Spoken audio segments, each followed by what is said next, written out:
I hate feminist. Is it the right way of saying it, or is it the right form? Am I putting it in the right form? I hope I'm being clear. I don't hate feminists. I hate feminist. I'm talking about the word. See, I have the privilege of living my entire life inside of words. See, as a reader, I am part of living through an entire different universe, and it's very beautiful.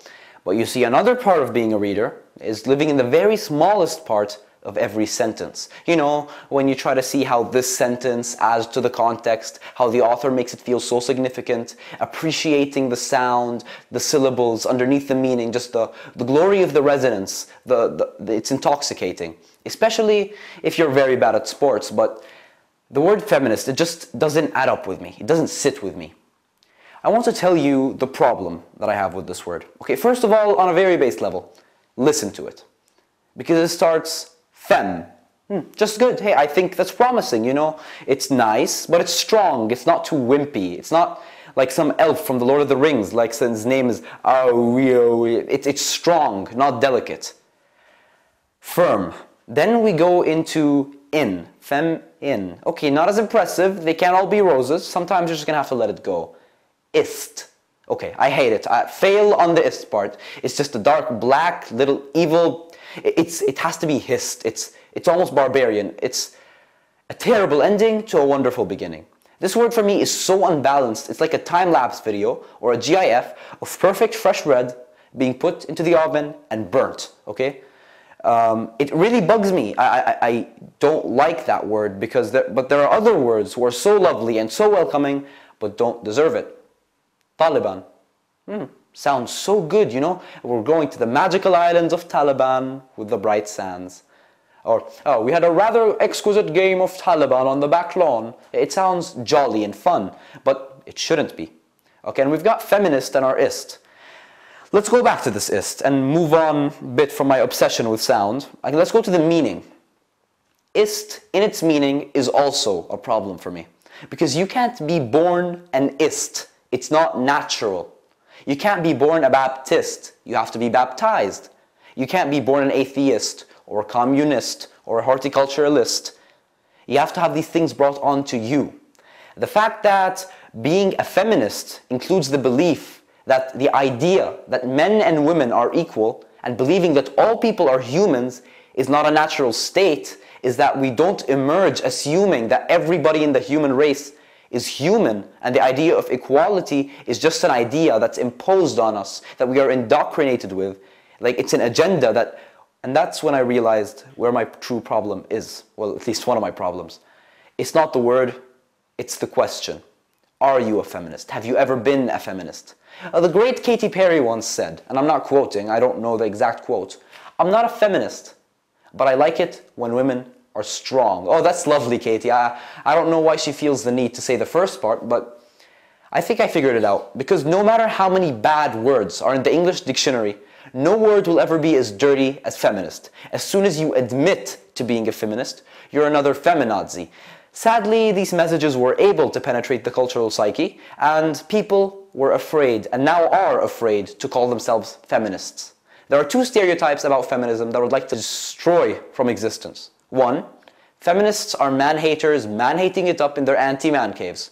I know that under their skin there is this bubbly pit of anger, but that anger isn't directed towards men, it's directed towards sexism. Most men don't agree with the concept since plainly the word feminist has fem in it, referencing to female. So either men go, nope, girly stuff, or they think it's a movement for women to achieve dominance.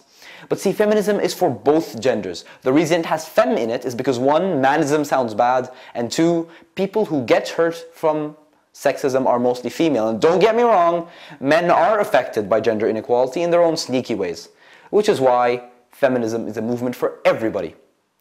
Finally, the term, "I'm not a feminist, but." J.K. Rowling once said, "The fear of the name increases the fear of the thing itself," clearly referencing to Voldemort. But the word feminist, you can see the whole point. The whole case is how they're related. So this is why I believe that we aren't there yet. The whole concept of gender inequality, us as humanity, have not reached there.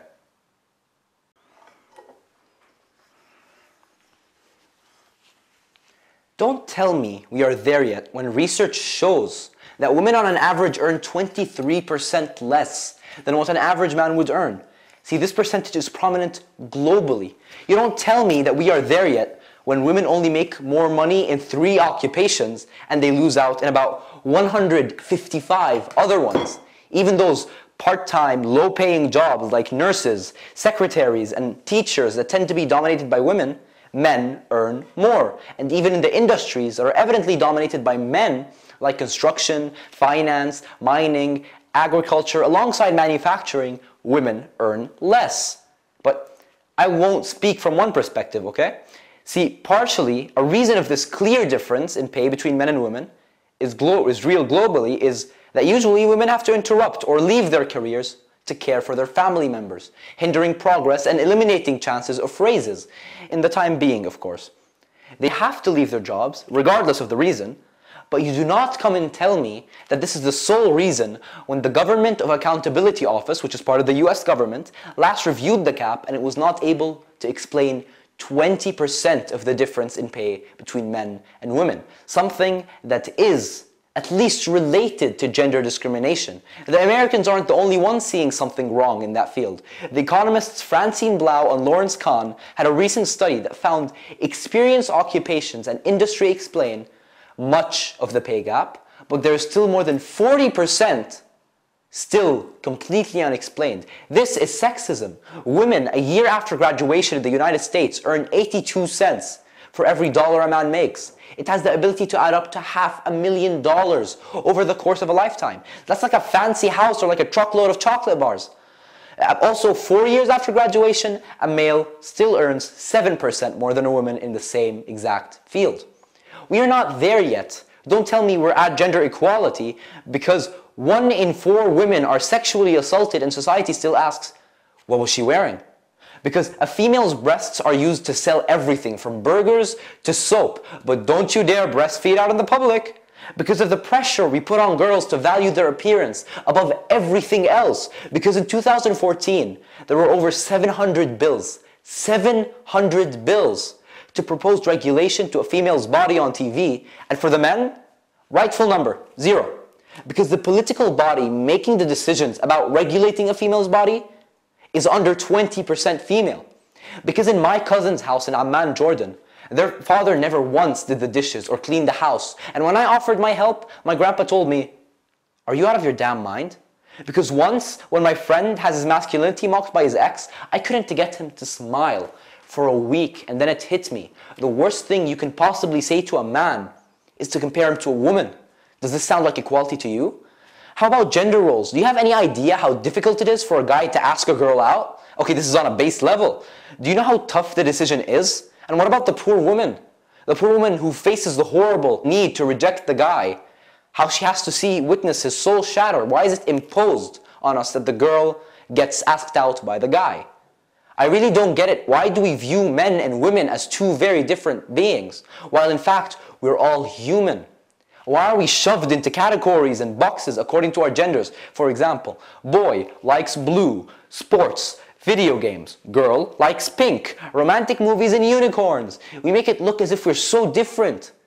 This isn't gender equality. We should all be who we are, not what society tells us to be. Remember how I mentioned sexual assault previously?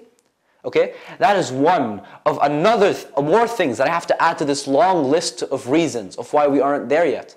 We aren't there yet because in the US, annual rape statistics display that 89,000 cases of rape are reported. In South Africa, 277,000. In New Delhi, it reaches up to 21,000. How does this sound to you? 65% of Brazilians still believe that a woman deserves to be raped if she dresses in revealing clothing. Deserves to be raped? What is this inhumane reality we live in? That is just the tip of the iceberg. Most rape cases are not even reported to the police. 60% of rape cases in the past 5 years have not been reported to the authorities. The rapists behind these cases will never, ever face any consequences. But even when the crime is reported, it's not too likely to lead to an arrest and a prosecution. Measuring in unreported rapes, only about 3% of rapists will ever serve a day in prison. In Jordan, in my country, it is a passed law that if a woman's parents, not her opinion doesn't matter, agree to wed a woman to her rapist, he does not need to serve a day in prison, all to protect the family's honor. The woman has to spend the rest of her life with a man who doesn't even respect her privacy and views her as nothing more than an object and doesn't care less for her well-being. Does this sound like equality to you? And rape's effect isn't over when the deed is done. There are some medical and emotional aftermath effects caused by sexual violation towards an individual.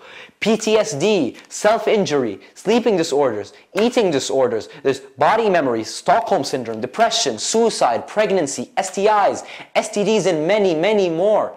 More fun facts about rape. Okay, actually not that fun. Every 90 seconds, somewhere in America, someone is being sexually assaulted, which is calculations based on the National Crime Victimization Survey. Okay, over 22 million in the United States, 22 million women have been raped in their lifetime. 22 million? That's twice the population of Jordan. So you're telling me, are we there yet? Are we? Be honest with me.